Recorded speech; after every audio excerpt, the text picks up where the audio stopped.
네, 시청자 여러분 안녕하십니까? 김도환입니다. 위드 코로나가 방역 지표 악화로 위기에 처했습니다. 이달 위드 코로나를 시작한 이후 지속해서 증가하던 신규 확진자 수는 어제 기준 4,000명대로 급증했는데요. 문제는 확진이 돼도 병상이 없어서 대기할 수밖에 없는 비상 상황으로 가고 있다는 겁니다. 이대로 단계적 일상 회복을 계속 시행할 수 있을지 걱정이 되는데요. 자, 이렇게 혼란스러울 때일수록 개인 방역 철저히 지키면서 추이를 지켜봐야겠습니다. 강원도의 오늘과 소통하는 시사 큐레이터 생방송 더 인사이드 시작합니다.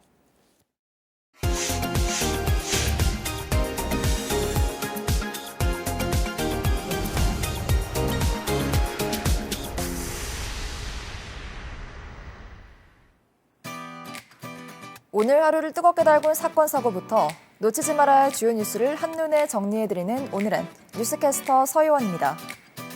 강원도 자치경찰 도민참여단이 오늘 출범했습니다. 강원도 자치경찰위원회는 자치경찰 정책 수립 시행 과정에서 도민의 의사를 적극 반영하기 위해 자치경찰 관련 사업 발굴 및 재원을 시행하는 도민참여단을 출범했다고 전했는데요. 업무 협약 및 치안행정 활동 단체 등으로 구성된 도민참여단은 해결 방안 모색, 자치경찰제 홍보에 이르기까지 다양한 활동을 통해 도민을 위한 소통 창구 역할을 이어갈 예정입니다.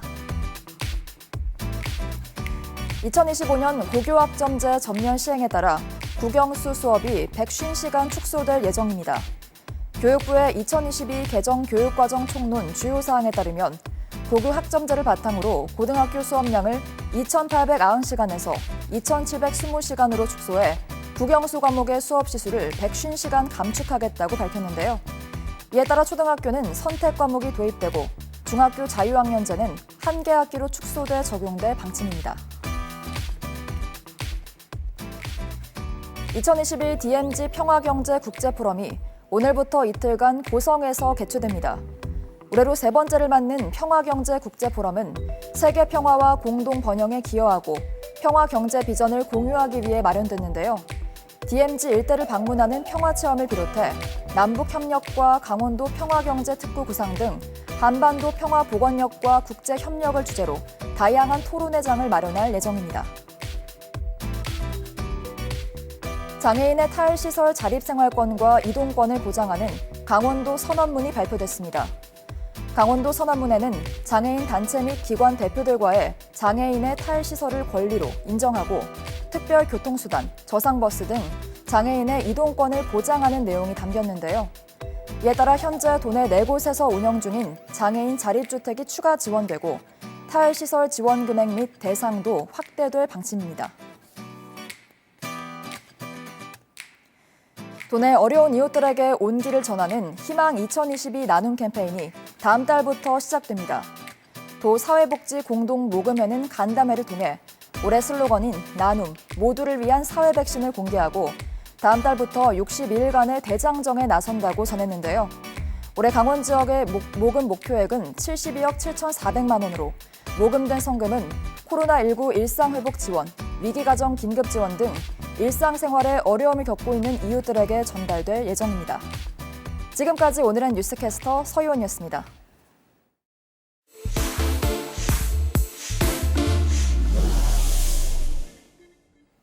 자, 뉴스 후 순서입니다. 취재 기자와 함께 현안 살펴볼 텐데요. 자, 오프닝에서도 잠깐 말씀드렸지만 위드 코로나와 함께 확진세가 갑자기 급증하고 있습니다. 자, 심상치가 않은데요. 자, 김기태 기자. 네. 자, 어제 신규 확진자가 87명 나왔어요. 네. 집계된 다음에 하루 최고 기록을更신한 거죠? 네, 그렇습니다.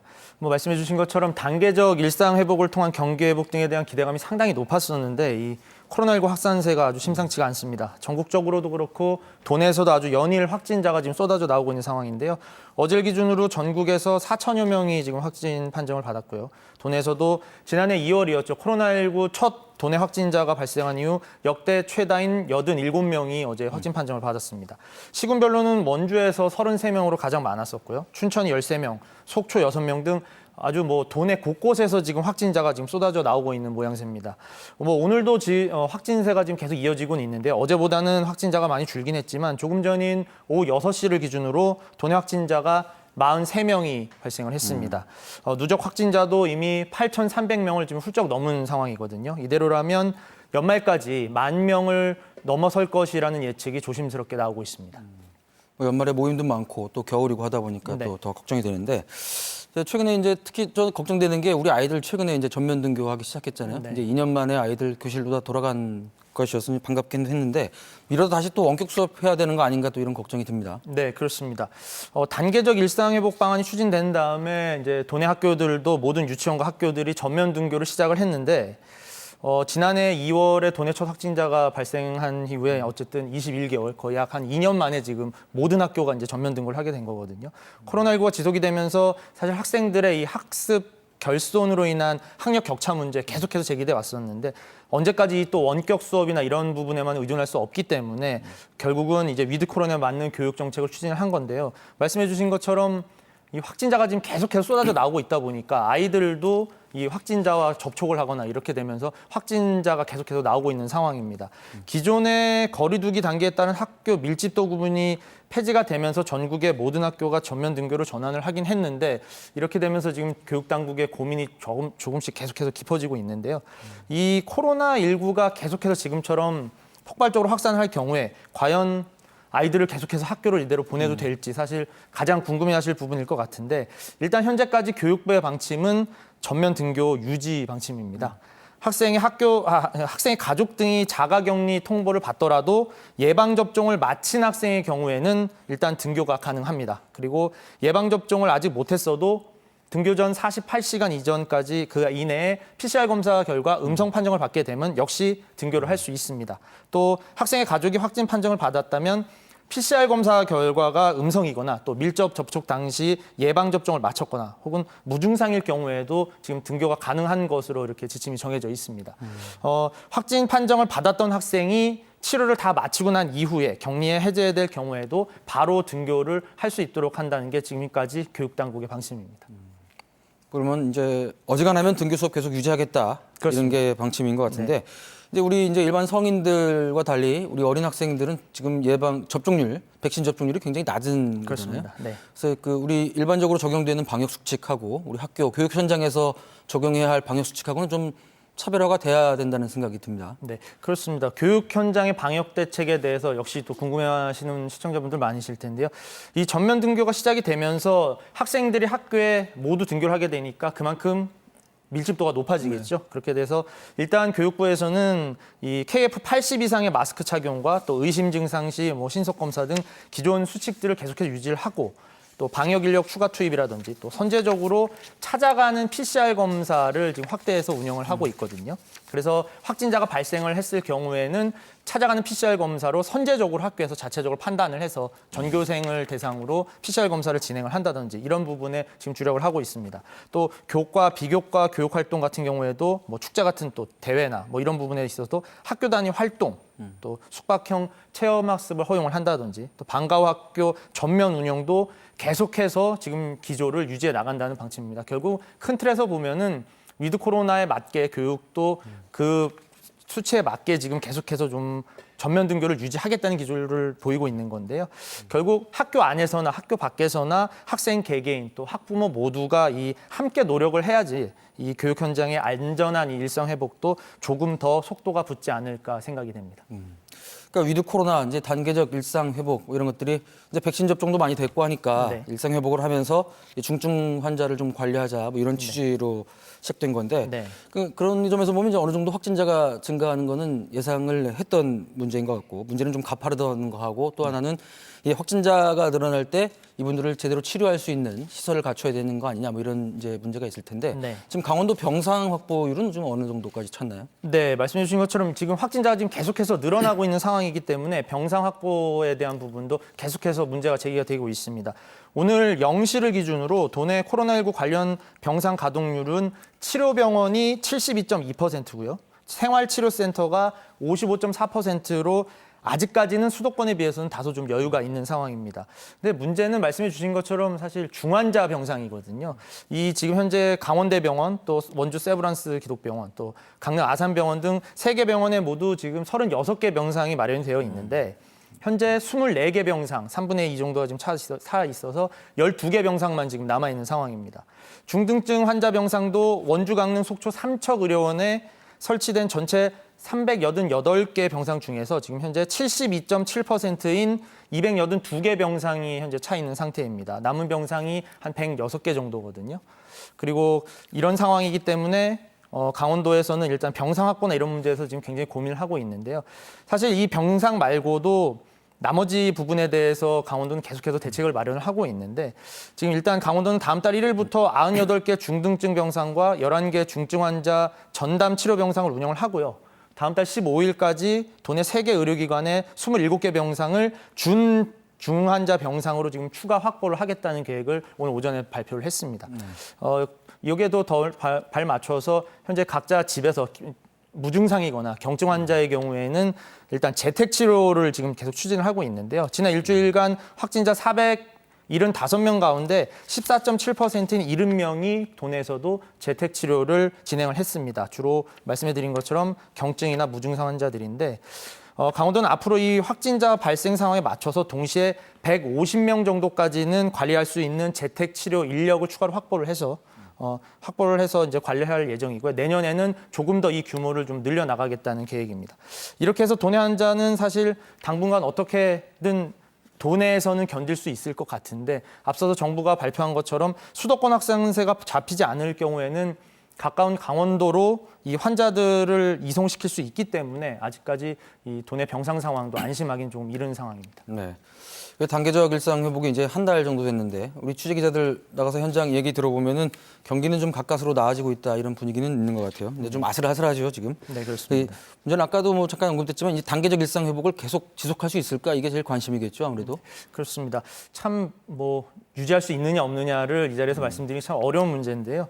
이 확산세가 빠른 시일 내에 잡히지가 않는다고 하면 이 정부가 발표한 대로 비상계획에 따라서 언제든 이 우리의 일상을 다시 멈춰야 되는 상황이 올 수도 있습니다. 결국은 국민들, 개개인, 도민 여러분께서 철저한 방역 지침 준수와 또 부스터샷 등 뭐 백신 조기 접종을 완료해 주시는 부분만이 굉장히 관건이 될 것 같고요. 우리 모두가 함께 노력을 해야지 완전한 일상 회복으로 한 걸음 더 다가갈 수 있지 않을까 이런 생각이 듭니다. 네, 뭐 코로나 초기부터 한결같이 강조됐던 부분이 있죠. 뭐 손 씻기, 마스크 착용, 뭐 사회적 거리두기, 뭐 이런 거 아니겠습니까? 뭐 위드 코로나라고 해서 뭐 달라질 건 없는 것 같습니다. 좀 노력해야겠습니다. 네. 자, 김 기자 고생했습니다. 네.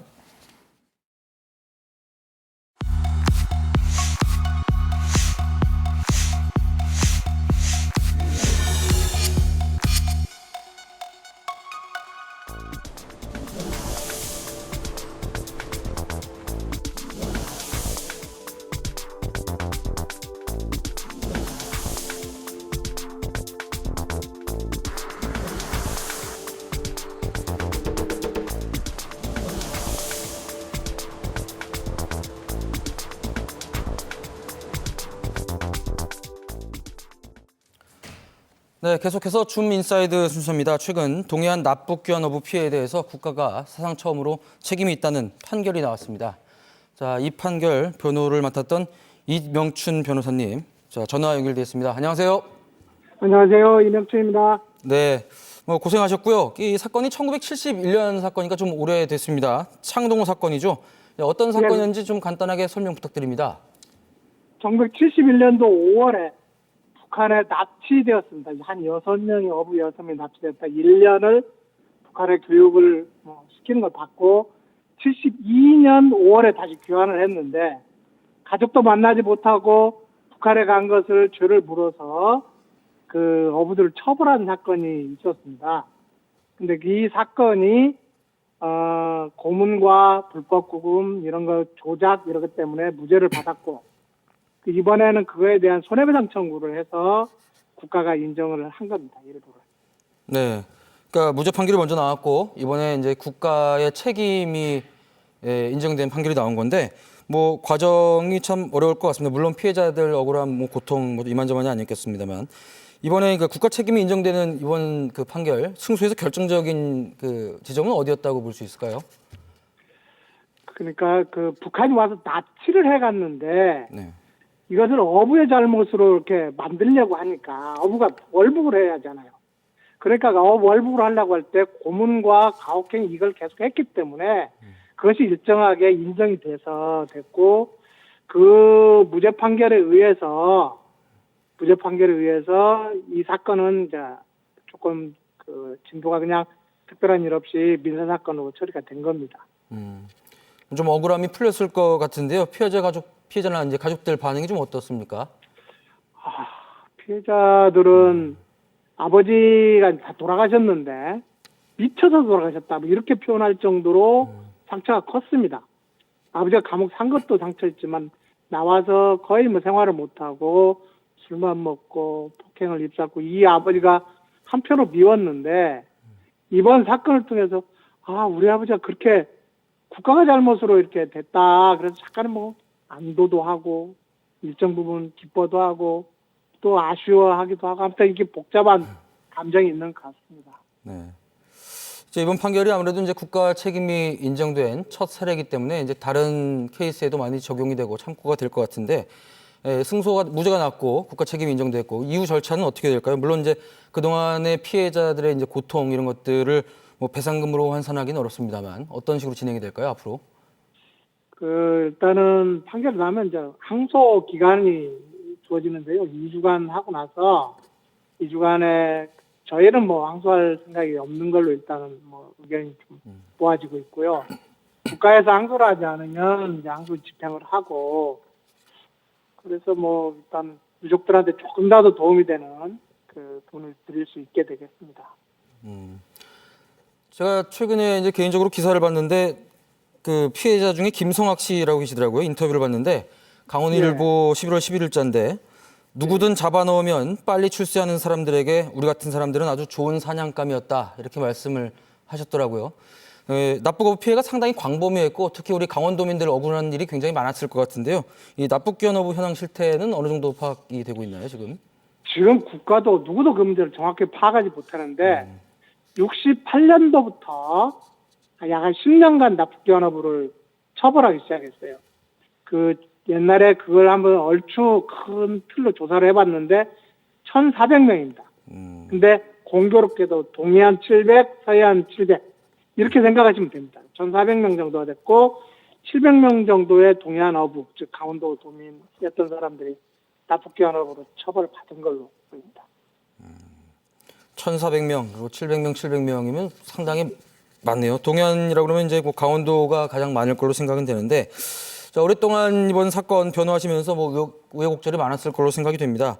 뭐 승소가 돼서 또 소회가 남다르실 텐데요. 끝으로 한 말씀 뭐 소회를 간단하게 말씀해 주시죠. 이분들의 고통, 그다음에 그분들이 돌아가시는 삶이 국가에서 완전히 배제된 이런 삶에 대해서 어떤 뭐 보상이라고 할 수는 없지만 국가가 일정하게 태도를 취해줬다. 당신들 잘못이 아니고 일단 국가의 잘못이다라는 점들이 인정돼서 저로서는 좋고 유족들도 아마 살아계신 분들도 약간의 아버지에 대한 오해도 좀 풀리고 이래서 나라의 전체적으로 화해하는 데 좀 도움이 된 것 같습니다. 이번 창동호 사건 판결을 계기로 이제 납북기원어부 아까 뭐 1,400명 정도 된다고 말씀하셨는데 사건들 다 실체가 규명이 되고 또 피해자들의 명예회복 또 피해에 대한 보상 이런 것들이 좀 속도가 붙기를 기대해 보겠습니다. 고생하셨습니다. 예. 자, 이명춘 변호사님 오늘 전화 연결 감사합니다. 예, 감사합니다.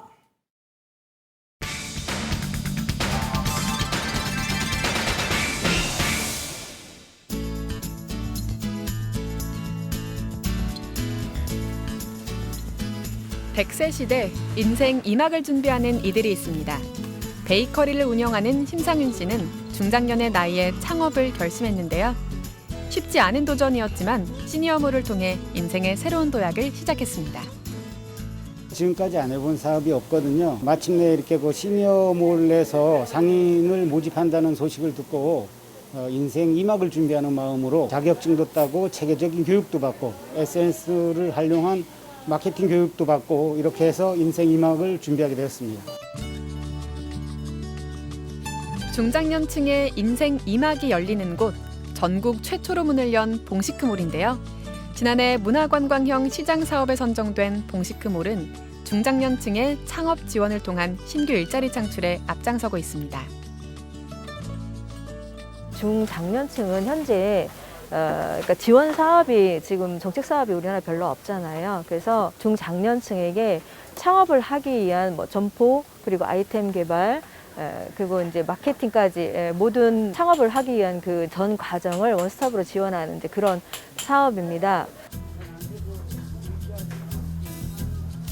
상인들의 성공적인 정착을 위해 봉시크몰은 창업 교육과 컨설팅을 비롯한 상품 진열 등 이 창업의 전 과정을 지원하고 있는데요. 지역에서 생산한 산나물, 장아찌 등을 판매해 지역 농산물 홍보에도 힘쓰고 있습니다. 시니어 분들이다 보니까 안정감이 좀 있고 영업하는 데에 대한 그 고객들에 대한 관리와 접객하는 형태들이 훨씬 더 부드럽고 연륜들이 좀 많이 묻어나는 그런 차이점들이 좀 있다고 좀 생각이 들고요. 오픈몰 형태로 되어 있어서 일반 시장하고는 조금 다르게 편의점이나 어떤 그 대형 쇼핑몰처럼 운영을 그렇게 하고 있습니다. 오랜 연륜으로 무장한 상인들의 손맛에 손님들의 발길도 끊이질 않는데요.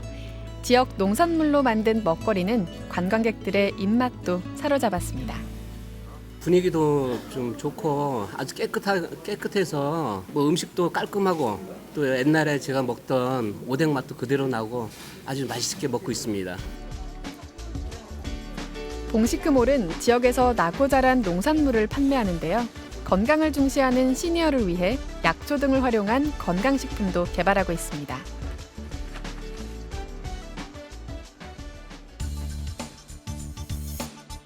매달 2일, 7일마다 열리는 봉평 전통시장은 100여 개의 점포를 통해 메밀, 약초 등의 지역 농특산물을 판매하고 있는데요.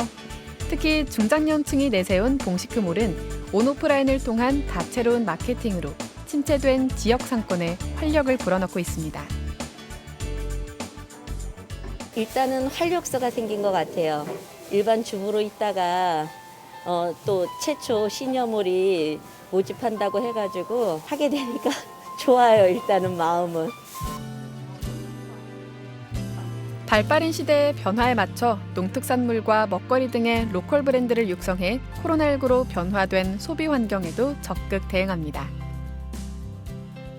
시장이 너무 깨끗하고 또 상인분들도 친절하신 것 같아서 다시 오고 싶은 곳이라고 생각이 들어요. 중장년은 인생의 새 활력을 찾았는데요. 일단 재밌어요. 두려움도 처음에는 두려움도 가졌어요. 그런데 막상 와서 해보니까 젊은 사람들 또 그에 도와주시는 분들도 많이 생기게 됐고요. 이야기 벗들도 생기고 또 제가 만든 제품을 또 맛있게 먹었다고 하시니까 자긍심도 가지게 됐고요. 아무튼 요즘 근처에 들어서 많이 행복합니다. 중장년의 성공적인 재도약을 위해 봉시크몰은 신제품 개발과 홍보 등을 지원할 방침입니다.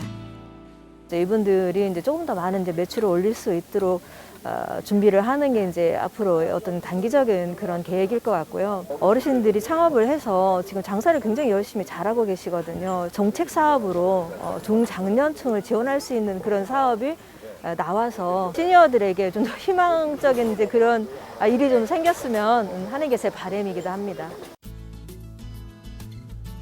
중장년층을 위해 전국 최초로 문을 연 봉시크몰. 인생 2막을 위한 중장년층의 새로운 도약이 침체된 지역 상권에 활력을 불어넣길 기대해봅니다.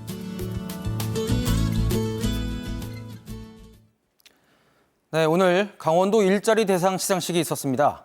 일자리 대상은 지역 고용 안정에 기여한 도내 우수 기업을 발굴하고 지원하는 자리인데요.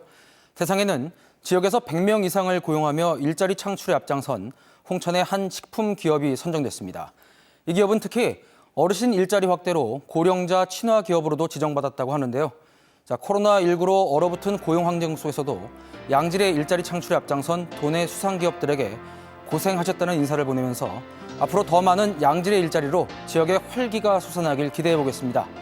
생방송 더 인사이드, 저희가 준비한 소식은 여기까지입니다. 함께해 주신 여러분 고맙습니다.